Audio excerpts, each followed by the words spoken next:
kan menyembah Yesus Raja segalanya. Engkau yang berdaulat surga bumi, kan menyembah Yesus Raja selamanya.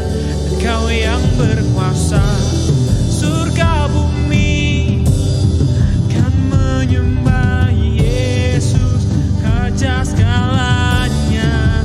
Engkau yang berdaulat surga bumi, kan menyembah Yesus Raja selamanya.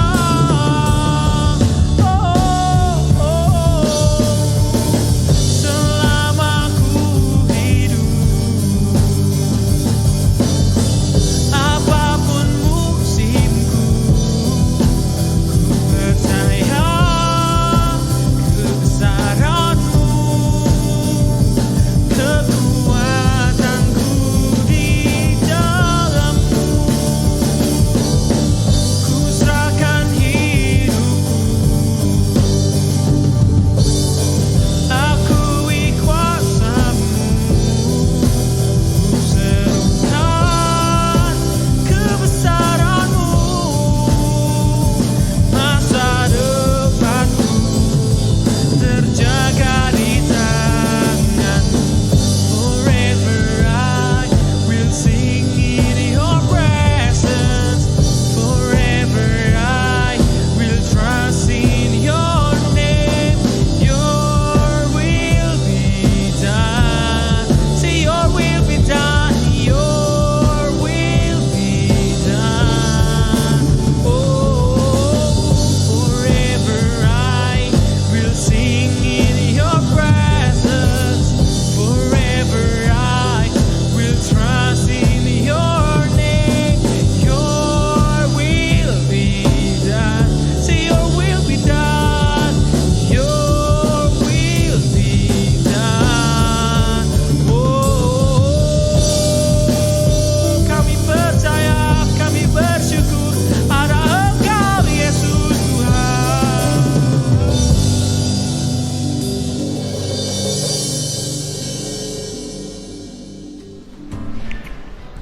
Hey, kalian tahu nggak kalau hubungan kalian sama Tuhan itu penting? Hubungan loh ya, bukan sekedar percaya sama Yesus atau enggak, tapi ini hubungan. Kalian pasti pernah kan ngerasa putus asa atau kecewa dengan hal-hal di sekeliling kalian? Mungkin rencana-rencana yang udah kalian rencanain matang-matang, tapi ternyata nggak terrealisasikan. Makanya itu, kita perlu hubungan yang baik sama Tuhan. Kenapa sih? Karena kalau kita punya hubungan yang baik sama Tuhan, secara otomatis kita menempatkan Yesus sebagai satu-satunya harapan kita yang hidup. Dan kalau kita sudah menempatkan Yesus sebagai harapan kita yang hidup, kita nggak perlu lagi kecewa sama dunia yang seringkali PHP. Dengan memiliki hubungan sama Tuhan yang baik juga, kita juga bisa ngebantu orang-orang di sekitar kita. Kita bisa ngebantu teman-teman kita yang mungkin punya masalah atau mungkin lagi down. Kita juga bisa menjadi jembatan antara dia dengan Yesus. Enak kan bisa jadi berkat cuman dengan punya hubungan yang baik sama Yesus? Tapi ada satu kendala nih, yaitu kalau kita nggak punya hubungan yang baik sama Tuhan. Apa bedanya kita sama iblis? Iblis saja percaya kalau misalkan Tuhan itu ada, Yesus itu ada. Tapi kan iblis nggak punya hubungan yang baik sama Tuhan. Dan kalau kita cuma sekedar percaya tapi nggak punya hubungan yang baik, ya kalian tahu lah. Makanya itu, yuk kita bangun hubungan yang baik sama Tuhan. Karena hubungan kita sama Yesus itu adalah hubungan yang berarti, a meaningful relationship. Dengan kita mempunyai hubungan seperti itu, kita bisa ngebantu orang-orang yang ada di sekeliling kita. Kita bisa menjadi berkat buat mereka dan mereka juga bisa merasakan buahnya loh. Tetap semangat dan tetap berharap sama Yesus. Jesus bless you.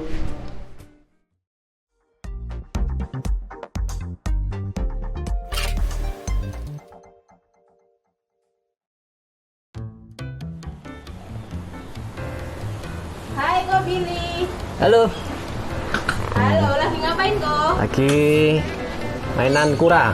Main kura. Nih, kura. Wah, sehat-sehat nggak ini? Sehat, kuranya juga sehat nih. Asik, puji Tuhan. Ya, luar biasa. Burger ya. Ya, gimana? Ya, Ko, kita mau tanya-tanya nih. Boleh, silakan. Oke. Kapan sih seorang Pastor Billy benar-benar kenal sama Tuhan? Jadi ceritanya sih waktu saya ada di Australia itu saya punya pemikiran. Satu hal yang menarik adalah tentang kalau opa saya dipanggil Tuhan kalau waktu dia nabrak anak ya. Dan kalau misal ayah saya dipanggil Tuhan waktu dia sakit liver, jadi sakit sembuh begitu. Nah kemudian saya gimana? Akhirnya waktu di sana saya mikir, adalah nggak usah Tuhan-Tuhanan sampai Tuhan manggil saya beneran. Nah tiba-tiba yang terjadi adalah saya itu punya kehidupan yang suddenly seperti ikan yang tidak ada di dalam air. Jadi saya ambil putusan, dah besok pagi ketika saya bangun, saya tidak mau doa, saya tidak mau ngomong Tuhan kalau Tuhan tidak manggil saya. Jadi begitu bangun dah, gak doa ini, gak usah baca Bible ini. Itu ya seperti ikan yang ada di udara, lah kan tidak bisa bernafas gitu. Jadi di situ saya mulai ngambil keputusan, setelah sebelum saya ngalami seperti apa yang dialami oleh mereka, saya memberi diri dulu sama Tuhan sebelum saya alami sesuatu kondisi, karena saya yakin Tuhan bisa manggil dengan cara yang luar biasa. Oke. Kalau misalnya 1 sampai 10 nih, Iya. berapa kualitas hidup Pastor Billy setelah kenal dan dengan Tuhan? Wah, setelah saya kenal Tuhan itu beda sekali. Bisa dikatakan 10 sih. 10, skornya 10 itu. Kenapa? Mau tahu? Karena waktu saya yang paling bisa melihat perbedaannya itu adalah teman-teman sekolah SD saya. Saya itu kalau waktu SD itu suka dibully, tidak bisa bicara, bahkan waktu kecil tuh sampai dipanggilkan psikiater untuk dicek ini anak normal apa enggak, itu saya itu. Nah sekarang saya bisa bicara di depan banyak orang, di depan mimbar, kemudian jadi berkat. Dan saya rasa sih itu kalau bukan Tuhan ya tidak mungkin. Jadi 1 sampai 10 saya bisa berkata 10. Sampai semua orang teman-teman SD saya itu heran dan kaget. Ini makhluk hidup yang baru atau siapa atau yang sama, ya itu semua karena Tuhan, kemurahan Tuhan saya rasa. Wow, keren banget nih ceritanya. Hai guys, sini aja, Anas di sana. Boleh. Jadi kita di sini aja ya. Oke. Lanjut Niko. Ya siap. Kita mau nanya nih buat Koko Pastor, perubahan terbesar apa yang terjadi di dalam hidupnya Koko setelah semakin dekat sama Tuhan? Semakin dekat sama Tuhan, satu, saya menjadi lebih dewasa. Karena kedewasaan itu adalah hal yang sangat dibutuhkan apalagi di dunia marketplace seperti saat ini. Karena menjadi tua itu pasti, tapi menjadi dewasa itu adalah sebuah pilihan katanya. Itulah sebabnya saya sih di dalam Tuhan ini perubahannya adalah hikmat itu semakin lebih bisa terbuka banyak, mendapatkan lagi tentang wawasan yang lebih luas, tentang blueprint daripada apa yang sedang Tuhan kerjakan. Itu penting sekali untuk kita bisa memahami rancangan Tuhan itu sendiri. Wow, benar banget tuh. Terus kalau yang ini nih, hasil apa sih yang mau Koko Pastor lihat dari relationship dengan Tuhan ataupun dengan sesama? Kalau saya lihat kerinduan hasil ya dari apa yang bersama dengan Tuhan itu satu, yaitu adalah ingin supaya semua rancangan yang sudah Tuhan sediakan, Tuhan sudah rencanakan itu semuanya digenapi, bahkan dengan sesama itu semua dinyatakan. Karena saya yakin sekali memang banyak sekali harta yang di dalam kuburan, mimpi-mimpi yang belum terjadi. Nah itu semua dibawa mati dalam kubur. Saya tidak mau. Kalau saya mau adalah semua yang sudah Tuhan rencanakan, semua yang sudah Tuhan tata dan aturkan, itu semuanya digenapi di dunia ini. Semasa saya masih hidup bersama dengan sesama, bahkan bisa jadi berkat atau dampak bagi banyak orang, itu saya mau supaya itu semuanya dapat digenapi dan terjadi. Amin. Oke, thank you Kok buat waktunya. Amin, luar biasa. Thank you ya. Jesus bless you. Hai Van. Hai. Van mau tanya-tanya nih. Boleh, apa nih? Aku mau tanya nih, kapan sih Vanessa benar-benar kenal dekat sama Tuhan? Oke, kalau kenal sama Tuhan itu sebenarnya dari kecil. Karena puji Tuhannya aku hidup di keluarga yang Kristen, yang udah kenal Tuhan dari kecil. Tapi untuk aku kenal Tuhan, bisa benar-benar alami Tuhan, mudeng istilahnya, kemudian bisa rasain anugerahnya itu kayak gimana, itu sejak aku ada di YHS. Oke, mau ngobrol di sana? Boleh, yuk. Yuk. Hai Nina. Hai C. Lagi ngapain nih? Nih, bikin teh. Oh, sehari-hari kamu sibuk apa? Sehari-harinya sih lagi sibuk kerja sih, ngantor gitu. Oh, aku mau tanya nih, boleh Kak? Boleh dong. Nah, kapan sih kamu benar-benar kenal sama Tuhan? Waktu itu kelas SMP kelas 2. Nah, waktu itu aku join youth retreat. Dan dari situ aku baru kenal sama Tuhan itu kayak baru benar-benar pertama kali gitu. Oke.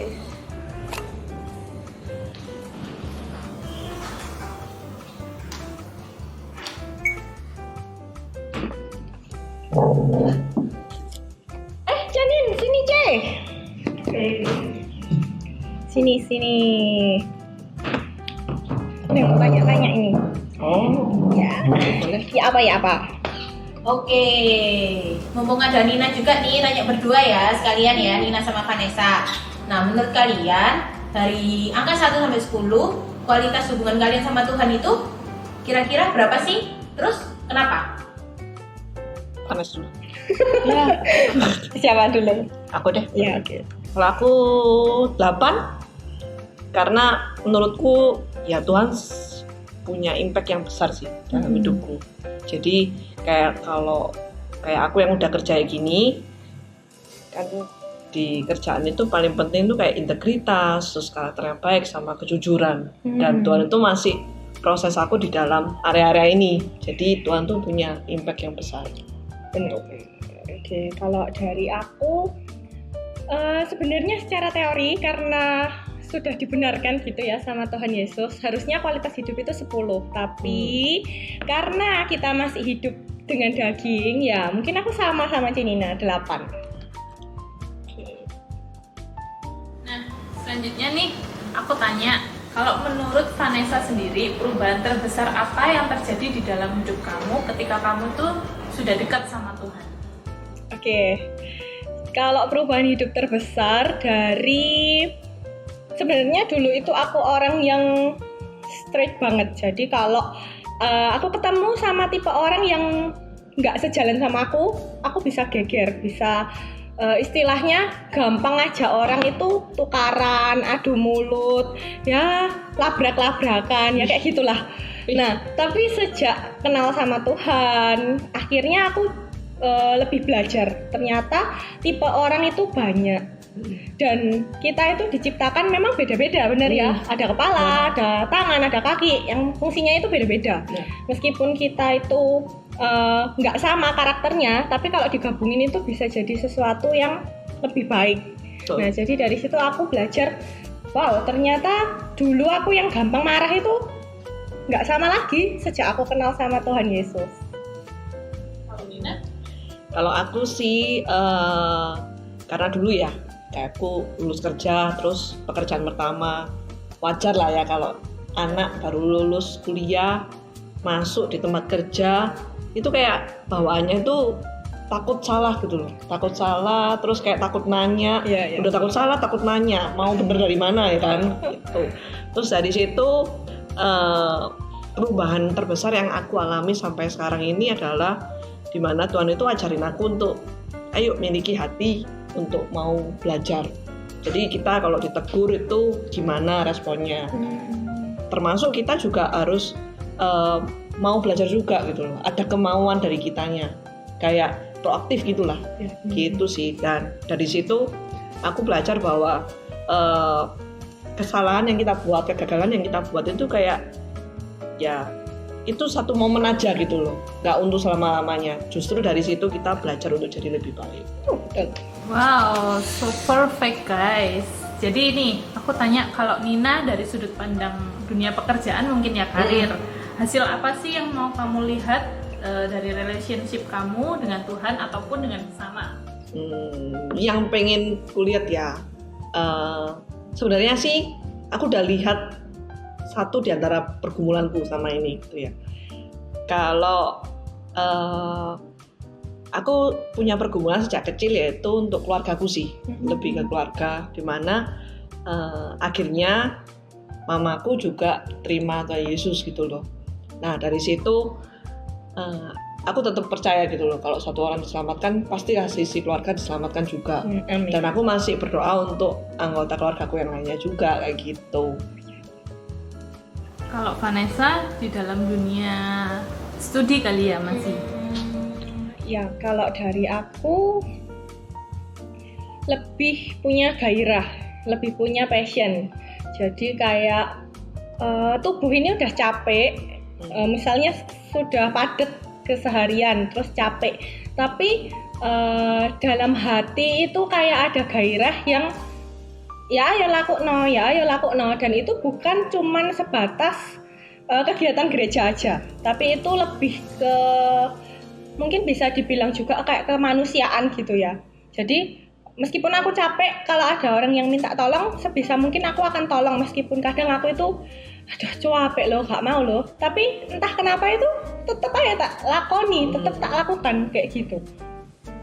Wow, keren. Oke, thank you buat waktunya sudah menyediakan untuk Q&A. Thank you guys. God bless you. God bless you. Halo. Wah, sehat semua nih kelihatannya nih. Betul. Ya dong. Yes, kali ini kita mau memainkan satu game, yaitu judulnya Never Have I Ever. Jadi ceritanya gini ya, kita akan berikan kalian pertanyaan yang cukup dijawab dengan tidak pernah atau pernah. Nah, di depan kalian itu ada satu pentungan gitu. Nah, jadi nanti kalian cukup munculkan gitu ya simbolnya. Mau kalau misalnya pernah, jawab pernah yang biru. Kalau yang tidak pernah, berarti yang merah. Gampang kan? Oke. Oke, pertanyaan pertama. Pernah nggak sih kalian salah kostum waktu pergi ke Giros?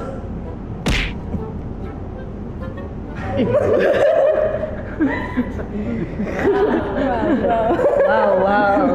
Oh, Semua ya, bukan Oh. sendiri ya. kan aku bebas soalnya. Nggak ada kostum. Oke, pertanyaan kedua. Pernah nggak ditegur sama pembicara saat ibadah?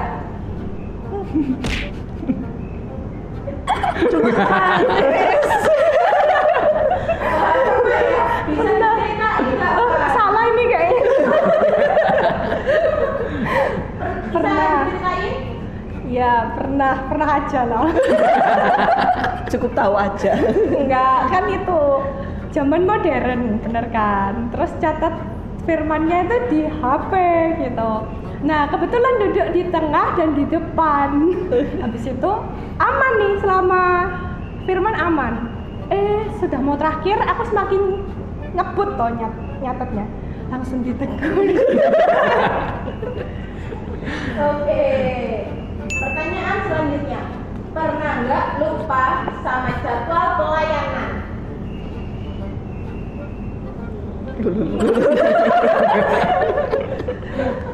Pernah. Rajin. Rajin. Nah, Pernah, Nina.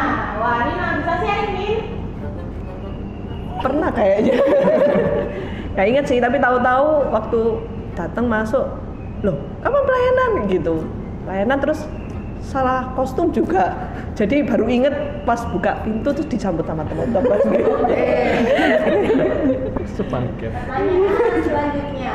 Pernah nggak main game waktu ibadah?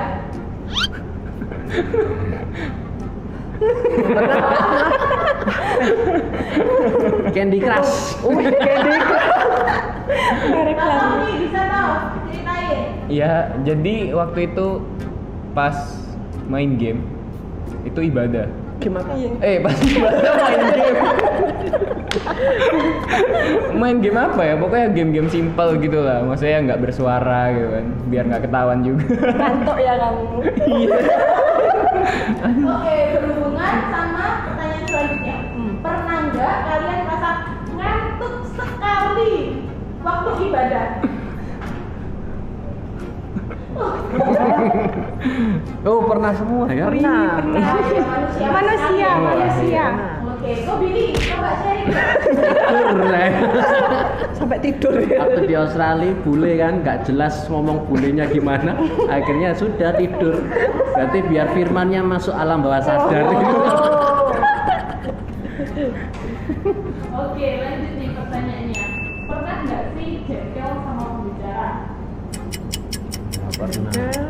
Itu maksudnya apa gitu? Mikir dulu aku enggak. Si flashback gitu.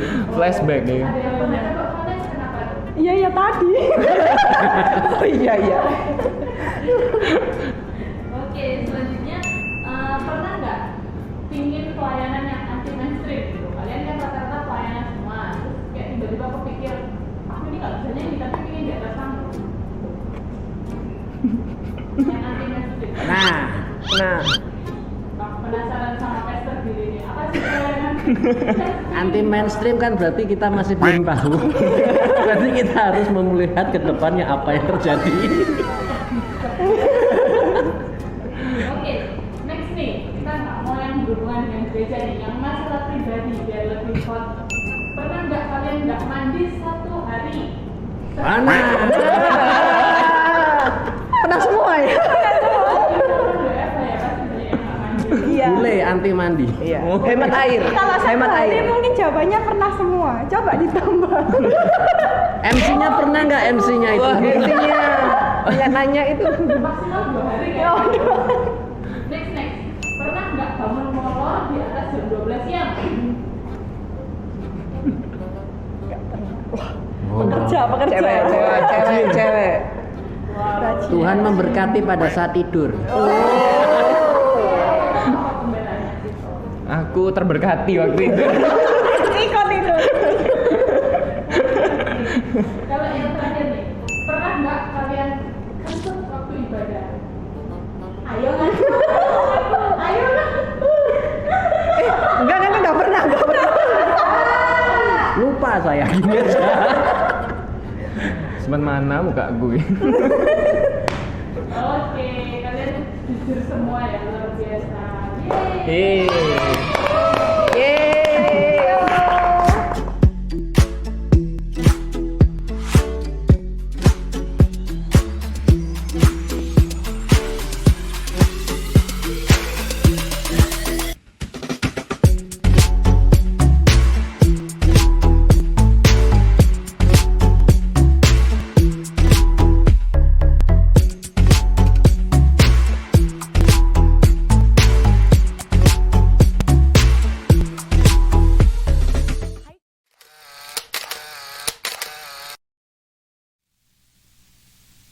Teruntuk kamu. Hai, mungkin kita nggak saling mengenal, tapi di kesempatan kali ini izinkan aku untuk memberi sebuah pesan kepada kamu. Tak terasa ya, sudah 7 bulan lamanya kita selalu berinteraksi via online. Mulai dari ibadah online, doa online, bahkan magnet online. Aku juga merasakan hal yang sama. Sistem online ini terasa sangat tidak nyaman dan sedikit menyebalkan. Tapi, terima kasih ya, karena kamu mau terus berjuang meskipun keadaan sedang tidak nyaman. Terima kasih karena kamu mau terus berusaha meskipun keadaan sedang tidak mendukung. Terima kasih karena kamu rela berkorban meskipun keadaan sedang tidak mudah. Tenang aja, kamu gak sedang berjuang sendirian. Mari bangkit dan berjuang bersama dengan Tuhan Yesus. Selamat ulang tahun, Heroes. Jesus bless you. Jadi di sini kita bersama-sama dengan teman-teman untuk mengajak kita untuk bertumbuh bersama-sama dalam Yesus Kristus. Menjadi dewasa berdampak dan dipakai Tuhan luar biasa. Oke, mari kita berdoa bersama-sama dalam anugerah Tuhan Yesus. Kita menerima yang terbaik dalam anugerahnya.